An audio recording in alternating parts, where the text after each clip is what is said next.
Here we go again. The Pittsburgh Steelers are once again being mentioned as a team who the San Francisco 49ers could trade wide receiver Brandon Aiyuk to. We're talking about that and discussing it here on the 49ers Report. I'm Chase Sr., but first, you know what I need you to do.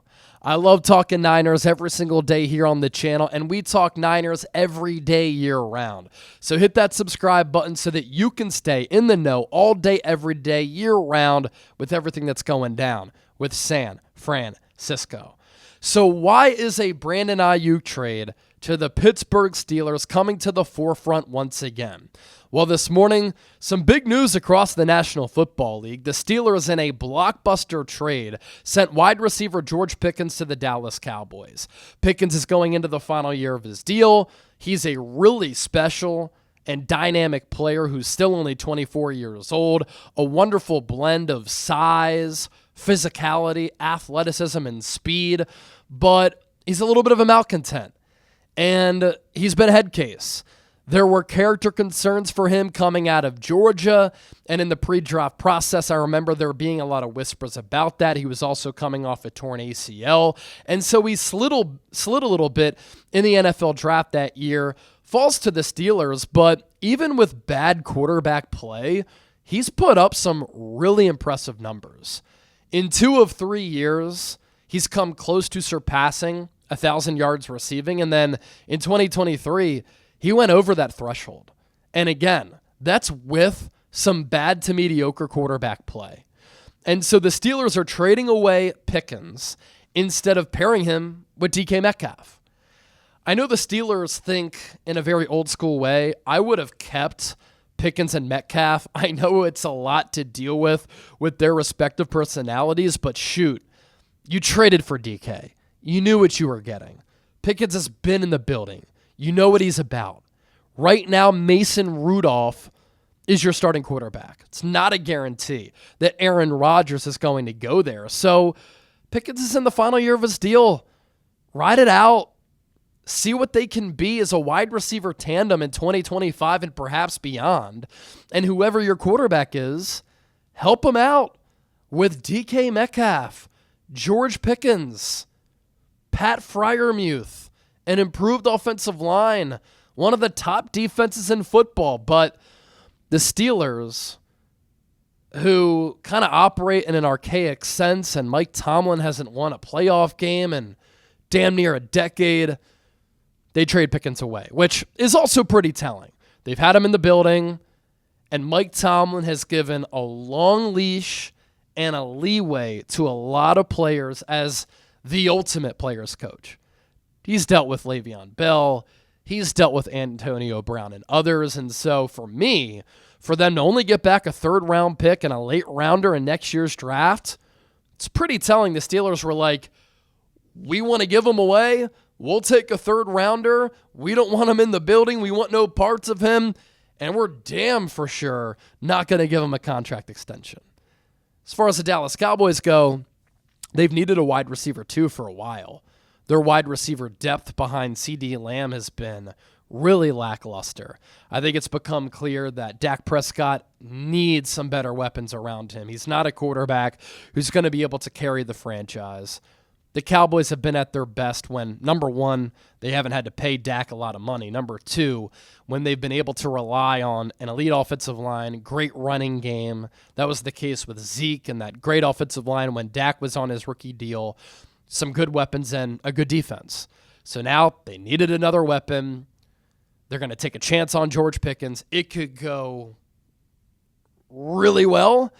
It could go really poorly. Pickens could bitch and complain about not getting a contract extension. He could also be really motivated, being in the final year of his deal. But because the Steelers traded away Goerge Pickens, they're kind of in need of a wide receiver. According to Ian Rapoport, he said today, Steelers not done making moves at that position. According to some chatter, they like Roman Wilson going into year 2. I like him as a slot guy. He's a little bit small, but to expect a huge leap from Roman Wilson, it's a tall ask. They could also look to add another wide receiver in free agency on top of maybe a trade. Alan Lazard, there's been some chatter there, especially if Aaron Rodgers goes to Pittsburgh. There's some Tyreek Hill rumors, although he's a head case, just like Goerge Pickens is. And now, of course, Brandon Aiyuk. Now, where does this come from? Mike Florio, Pro Football Talk, NBC, was on 93.7, the radio station in Pittsburgh today, and he said the 49ers would love to unlock and unload Brandon Aiyuk's contract on the Pittsburgh Steelers. And this brings back memories of last offseason. These conversations became pretty exhausting, but my job is to talk Niners, to inform all of you and pass along news, and whether you like it or not, that's how I'm going to continue to roll. And the results speak for themselves, right?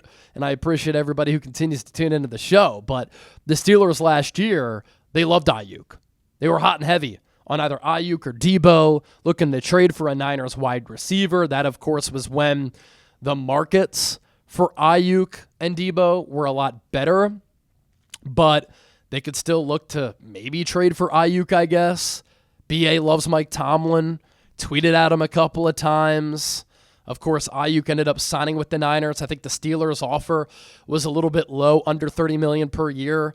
That Patriots' offer was more than $30 million per year. Aiyuk settled at $30 million per year, and it ended up being a disaster. I mean, he started the season with the Niners, and he was out of shape, looked terrible, production was down, then he shredded his knee. Before that, there was the practice mishap, an argument with Kyle Shanahan when he wore the wrong shorts. Fred Warner would never do that. Shoot, Deebo Samuel would never do that. And so that deal, that trade to Pittsburgh, it never happened. Mike Florio now saying the Niners would love to trade BA to Pittsburgh and get off of that contract. But for the Niners, at this point, it wouldn't make a lot of financial sense at all. The 2025 and 2026 roster bonus was guaranteed on April 1, and so that money is already forked over to BA. Could the Niners get blown away by a draft pick or look at this as financial relief? Maybe. Then they could sign a player like Gabe Davis, who we talked about a little bit earlier, who John Feliciano, former Niners offensive lineman, had said he'd be a perfect fit for San Francisco. Big body, physical, doesn't shy away from contact, willing run blocker, very productive player for Buffalo prior to getting $39 million from the Jags last year. He played 10 games, suffered a knee injury. That was it. They cut him loose. I highly doubt it. There's an avenue in which that could happen. I'm also saying this now, and I remember Adam Schefter saying there's that date, the roster bonus. If Aiyuk is on the team, a trade isn't going to happen. But the Niners could decide to keep him, and then if a team needs a wide receiver, maybe they could trade him then. Again, I find it unlikely, but Mike Florio is a very well-known NFL insider. As far as those financial details, it's May 7th right now. A trade pre-June 1, it's $37 million in dead money for the Niners. Doesn't make any sense. Now, a trade post-June 1, $8.3 million in dead money, and then $1.5 million in cap savings. The Niners are already eating more than $80 million in dead money. Could they just chalk it up and saying, look, we're already eating all this dead money. Let's just eat it all now, and then we have a bunch of cap space going into next year. The Niners right now also have the second most cap space in the NFL. What I think ultimately happens, Aiyuk stays with the Niners. I would be floored and shocked if the Niners traded him away because it just makes no financial salary cap sense. And prior to last year, man, I was a huge Aiyuk guy. Got better every year that he was in the NFL, plays the game hard, plays the game the right way, willing blocker, hated how we went about the contract, posting on social media, being very selfish, causing all of this noise, and then started the year with the Niners after getting $30 million per, and he looked awful. He was out of shape, looked disinterested. You wear the wrong shorts to practice? What are you doing? You've been in the league since 2020, and then suffers that awful knee injury.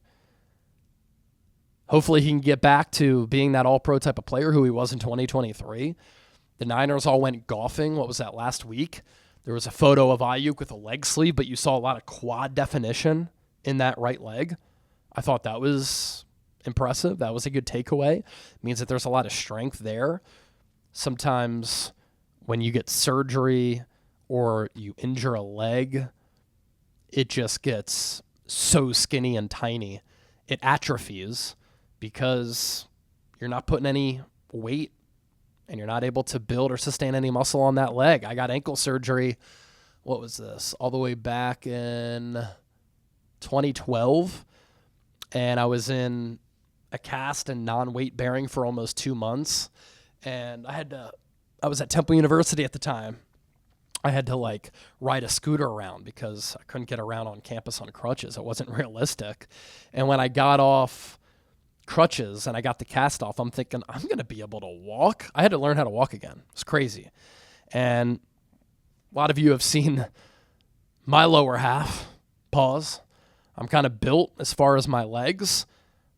I had a peg leg. It's crazy. It atrophied so much. And so with Aiyuk, to see the definition in his leg, speaking from personal experience, mine was an ankle, his was a knee. That was pretty impressive to see him building up strength in that leg.